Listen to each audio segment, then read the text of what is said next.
Contributed to the record. How funny is that shit? All the little people that contributed to the record.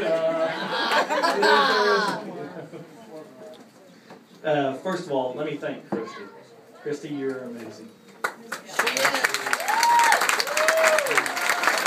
Very seldom in life do you find a friend that you'll remember for the rest of your life. I found one with you.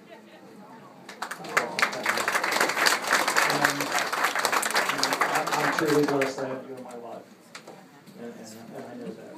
I want to thank all you guys for coming. It's just amazing the turnout that we had. I mean, you don't realize how loved you are until, something like this. And, like I told the guy, anybody that saw the article in the journal that was yesterday, he asked me, he said, do you feel like you've been cheated in life?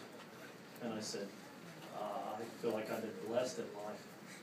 I said, I've been blessed with some amazing friends, amazing family, and just, I don't look at it like I've been cheated in life at all. I think I've been truly blessed in life. I mean, I always tell my girlfriend Holly, there's people worse than me.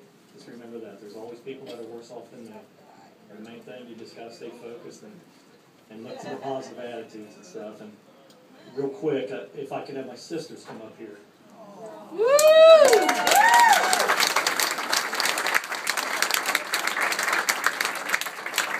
Yeah.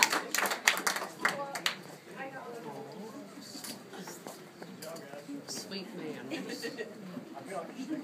Just don't let her cry, Tommy. Yeah, please don't let him cry.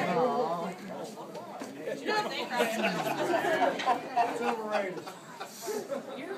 These are two of my three sisters. My other sister, Kim, is in Florida. She couldn't stand the cold weather. This is my oldest sister, Dixie, on the end, and this is my sister, Trish.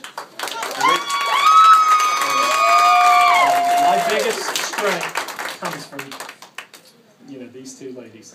My sister, Trish, for you people that don't know the story, she was diagnosed with ovarian cancer last year, stage 4. She's now cancer-free. She beat it.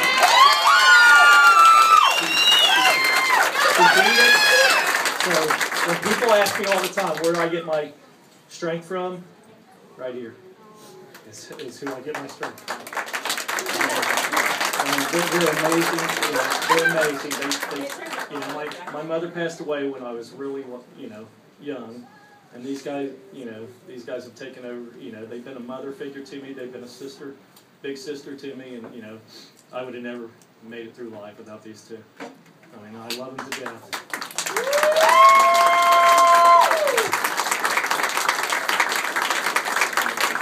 Now let me tell you a story about Tommy. There may be a few. Our other sister that's not here, Kim. She's hearing right now. I got her on video. Oh, is she? On the other video. When Tommy was little, he was probably about 7 or 8 years old, and Kim was afraid of everything. Everything, from worms to always thinking somebody was breaking in the house. And Tommy was our watchdog.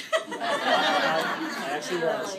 Kim, every time she got scared, would make Tommy get out of bed and go to the steps and bark like a dog. True story. And I had different barks. I had a poodle bark. I had a Great Dane bark. Different barks for each prowler, basically. And every night, that is no kidding. I would have to go there.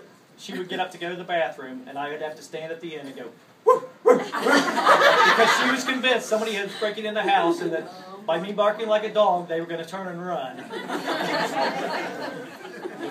They never did, and they never did. So she's amazing too. My sister Kim, she's a rock too. I can't tell her how much I love her too, as far as that. She's in Florida right now, and I know she's probably watching us. If you do, I love you, sis. Love you too. love you.